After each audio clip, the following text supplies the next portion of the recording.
कामातुराणाम न भयम न लज्जा।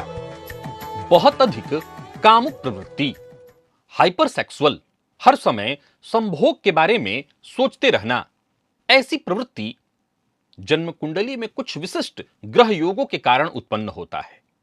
यह सिर्फ आकर्षण या प्रेम संबंध नहीं, बल्कि जातक की मानसिक और शारीरिक प्रवृत्तियों को भी अधिक प्रभावित करता है। ऐसे ग्रह योग जहां हम कह सकते हैं कि जातक मानसिक रूप से बीमार हो जाता है। नमस्कार प्रिय दर्शकों, हाजिर हूं मैं आज एक ऐसे विषय पर चर्चा करने के लिए जिसके बारे में मैं कह सकता हूं इस पर और अधिक रिसर्च की आवश्यकता है, और अधिक चर्चा करने की आवश्यकता है। जन्म कुंडली में वो कौन से ग्रह योग हैं जो जातक को हर समय केवल और केवल काम वासना के बारे में सोचने के लिए बाध्य कर देते हैं, चाहे वो उम्र के किसी भी पड़ाव पर हो। प्रकृति ने अगर मानव को क्रोध दिया है, मानव को काम वासना दी है, या मानव को मद दिया है, मोह दिया है, तो इन सबके मायने हैं। सबका हमारे जीवन में अपना अपना उपयोग है, लेकिन अति सर्वत्र वर्जयेत। अगर यह चीज अति हो जाए तो फिर इससे जातक खुद भी परेशान होता है, वो जहां होता है उसके आसपास के लोग परेशान होते हैं। उसकी ये प्रवृत्ति, उसकी ये वृत्ति मानसिक रोग के रूप में उसको धीरे धीरे ग्रसित करने लगती है और फिर वो दुराचार की ओर प्रवृत्त होता है। प्रिय दर्शकों, खोलिए अपनी जन्म कुंडली, ऐसे योग ना हो यही अच्छा है।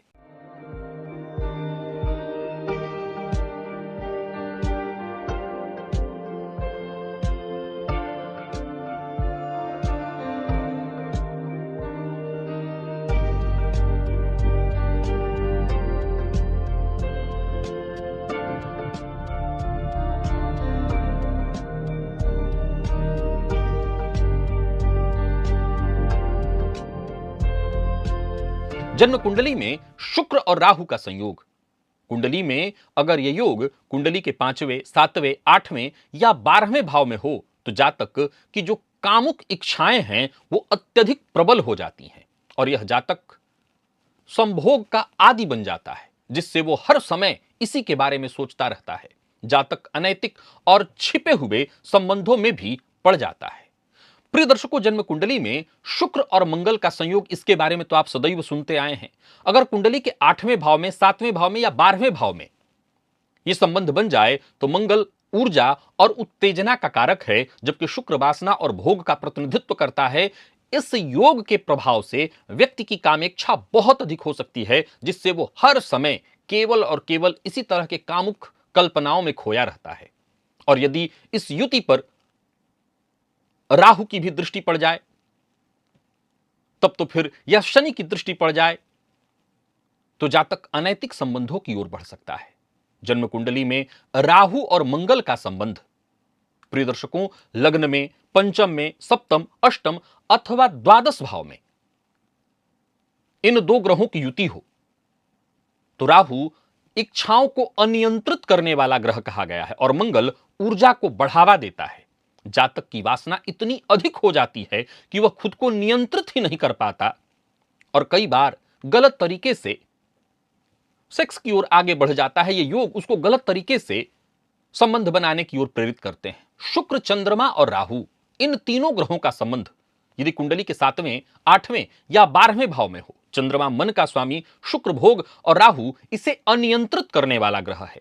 जातक हर समय इसी तरह की भोगात्मक कल्पनाओं में डूबा रहता है, जिससे वो कभी इस तरह की चीजों से संतुष्ट नहीं हो पाता।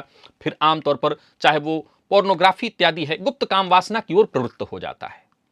जन्म कुंडली के अष्टम भाव में राहु या मंगल का संबंध, अष्टम भाव गुप्त इच्छाओं का प्रतिनिधित्व करने वाला भाव है और यहां पर राहु और मंगल का संबंध व्यक्ति को अत्यधिक कामेच्छा की ओर बढ़ा देता है।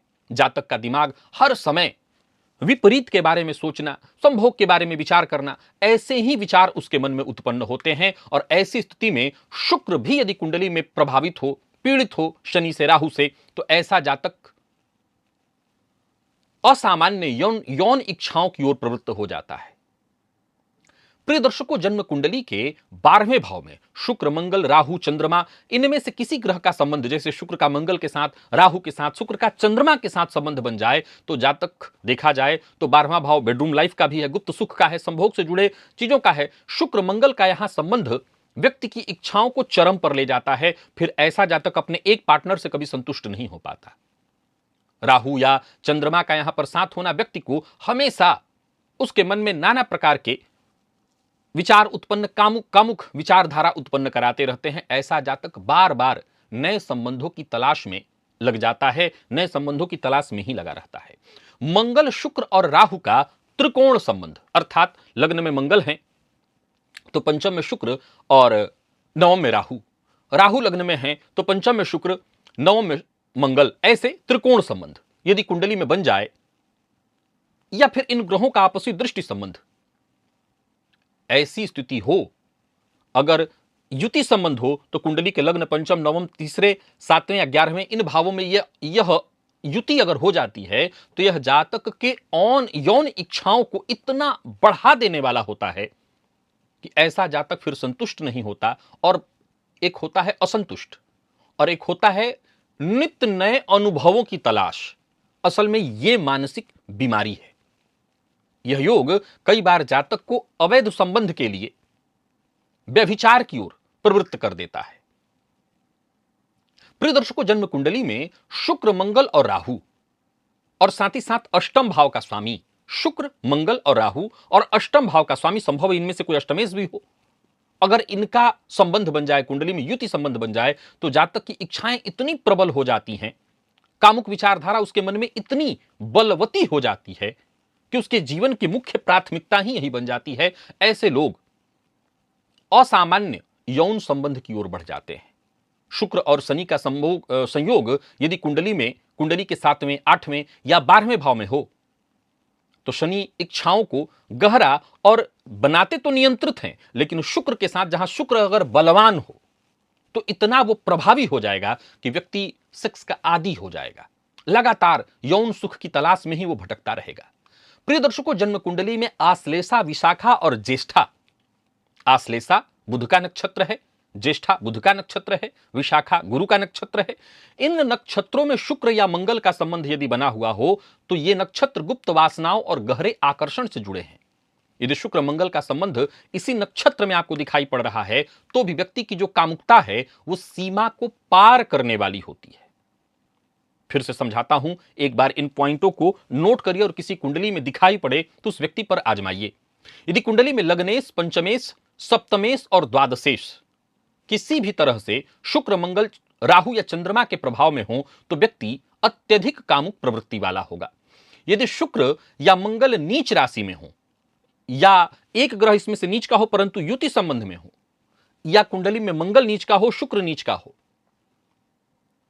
ऐसी स्थिति में, अथवा एक चीज यह भी है कि मंगल मेष राशि में भी या शुक्र मेष राशि में हो और ऐसी स्थिति में राहु से युति या दृष्ट हो जाए तो भी व्यक्ति असामान्य और अधिक कामुक इच्छाओं को लिए हुए होता है। उसके मन में सदैव कामुक इच्छाएं बलवती बनी रहती हैं। यदि नौमांश और दशमांश दोनों में शुक्र मंगल का ऐसा संबंध बन रहा हो तो भी व्यक्ति जन्मजात, या यूं कहिए कि अब जन्मजात तो कोई नहीं होता, स्वभाव से अत्यधिक कामुक हो जाता है। प्रिय दर्शकों, मैंने पूर्व में भी कामुक विचारधारा को लेकर के वीडियोस बनाए हैं, परंतु आज जितने भी सूत्र मैंने बताए हैं, असल में इन सूत्रों को थोड़ा ध्यान से सुनिए और समझिए। उस समय मैंने जब यह कार्यक्रम किया था तो उस समय कामुक विचारधारा को लेकर के किया था, जहां गलत तरीका, लड़कों में प्रायः मास्टरबेशन इत्यादि से लेकर के तरह तरह की गलतियां। लेकिन आज मैंने जिस वीडियो को बनाया, जिस सूत्र की चर्चा की, अगर यह योग कहीं कुंडली में बनता है और उन भावों में बनता है तो यह अति वाला है। मैंने इससे संबंधित एक तर्क दिया था किसी व्यक्ति का, जब वो मुझसे यह कहा कि मेरे साथ तो ऐसा होने लगा है कि जब मैं मंदिर में जा रहा हूं तो मूर्ति में भी मुझे सब दिख रहा है। यानी हो सकता है एक बार को हम नाक और भौं सिकोड़ सकते हैं, लेकिन एक सामने वाले ने बताया कि उसकी प्रवृत्ति कैसी हो रही है, उसकी वृत्ति कैसी हो रही है। इस अवस्था में जातक ये नहीं देखता कि किस उम्र के अपने विपरीत पार्टनर को देख रहा है, वो बड़ा है या छोटा है, वो ये कुछ भी नहीं देखता, क्योंकि उसके दिमाग में सिर्फ और सिर्फ इसी तरह की भावनाएं चल रही होती हैं। किसी भी कुंडली में ये योग है तो सवाल पहला खड़ा होता है, हमें क्या करना चाहिए? क्योंकि अगर ये योग है तो ये विचारधारा मन में उत्पन्न हो रहे होंगे, करना क्या चाहिए? सबसे पहली आवश्यकता इसके लिए है कि आप गायत्री मंत्र का अथवा महामृत्युंजय मंत्र का नित्य जप शुरू करिए, अथवा मानसिक रूप से ओम नमः शिवाय, ओम नमः शिवाय इस मंत्र का मन में जप, और साथ ही साथ योग ध्यान नियमित करिए। अपने कमरे में एक बुद्ध की प्रतिमा अवश्य लगा करके रखिए। बुद्ध की प्रतिमा को अपने कमरे में लगा करके रखिए। देखिए, एक बात कभी भूलना नहीं है कि मेरे द्वारा बनाए इस वीडियो का कतई ये अर्थ नहीं है कि आप, अगर मैंने ये शब्द इस्तेमाल किया कि ये मानसिक रोग है, हां है तो जरूर ये है, लेकिन इसका यह मतलब नहीं है कि अगर मैंने इसको मानसिक रोग कहा तो आप कोई हीन भावना से आप ग्रसित हो जाइए या आप घृणित व्यक्ति हैं। ऐसा कुछ नहीं है, ऐसा कुछ भी नहीं है। यह बात हमेशा समझना है कि अगर आपके अंदर कोई अच्छाई है तो वो भी आपके चलते नहीं है, और अगर आपके अंदर कोई बुराई है तो वो भी आपके चलते नहीं है। अगर आपके अंदर अच्छाई है वो बढ़ रही है तो आपके चलते, अगर आपके अंदर कोई बुराई है और वो बढ़ रही है तो वो आपके चलते। बढ़ने में आप कारण हो सकते हैं, लेकिन अच्छाई और बुराई का होना ये आपका, इसमें कोई दोष नहीं, ये प्रकृति प्रदत्त आपको ये प्राप्त है। अब क्या करें कि आपके अंदर ये बुराई ही है? कर सकते हैं, मैंने जो उपाय बताया इसको करके इस पर नियंत्रण प्राप्त करने का प्रयत्न करना। अगर आप उम्र के उस पड़ाव पर हैं जहां भी आपकी शादी नहीं हुई है तो फिर आपके माता पिता इस कार्यक्रम को देखें और विवाह की ओर विचार करें। 1, 2 कि सूत्रों में कई जगह मैंने बताया कि ऐसा जातक नए साथी की तलाश में हमेशा रहेगा। उस अवस्था में जबकि ऐसे योग किसी कुंडली में बनते दिखाई पड़ रहे हैं, ऐसे जातक को देखिए, नशा, कई तरह का नशा होता है, यह भी नशा है, ये नशे की तरह है। पॉर्न वीडियो देखना ये नशा है। मैं बहुत से ऐसे लोगों को भी मिलता हूं कि वो कहते हैं कि मैं दिन भर यही करता रहता हूं, मैं चाहता हूं लेकिन मैं छोड़ नहीं पा रहा। इसका मतलब वो व्यक्ति नशे में पड़ा हुआ है। और मैं हमेशा से कहता रहा हूं कि नशे में पड़ा व्यक्ति अब प्रेम का पात्र है, क्योंकि वो मजबूर है नशे से। तो आप उसको दुत्कार कर, गाली देकर इन चीजों से बाहर नहीं निकाल सकते। जाहिर सी बात, इस विषय पर पहले तो चर्चा ही नहीं हो सकती है। कौन करेगा चर्चा? मैं अगर कह भी दूं कि क्या पिता पुत्र बैठ करके आपस में ये वीडियो देखें, वो देखेंगे? नहीं देखेंगे। लेकिन इस विषय पर चर्चा जरूरी है, और ज्योतिष के माध्यम से इसको समझना, इस पर नियंत्रण करना बेहद आवश्यक है अगर जिंदगी बचानी है तो। मैंने जो उपाय बताया है उसको अपनाया जाए। और अगर आप उम्र के उस पड़ाव पर हैं जहां उम्र अधिक है, अब आपको मैं बच्चे की तरह सिखा नहीं सकता, रटा नहीं सकता, तब तो आपको खुद पर नियंत्रण करना होगा। खुद से यह निर्णय लेना होगा कि मैं चाहे जैसे भी हो धीरे धीरे से बाहर आऊंगा।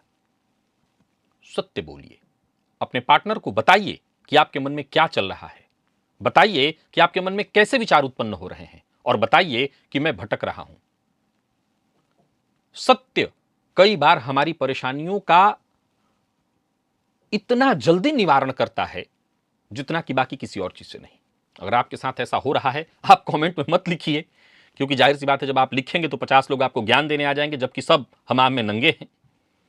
तो मैं ज्ञान नहीं चाहता कि कोई दे, मैंने दे दिया। आपके अंदर है तो उसमें परिवर्तन के लिए प्रयत्नशील हो जाइए। प्रयत्न जरूरी है, प्रयत्न जरूरी है, और अगर प्रयत्न किया जाए तो मुक्ति पाया जा सकता है। आज के लिए बस इतना ही, इजाजत दीजिए, पुनः मुलाकात होगी। और ज्यादातर लोगों तक अगर यह वीडियो पहुंचे तो ज्यादातर लोग ऐसी परेशानी में अगर हैं तो उससे निकल सकेंगे। वो सहयोग के पात्र हैं, उनका सहयोग होना चाहिए। इजाजत दीजिए, नमस्कार।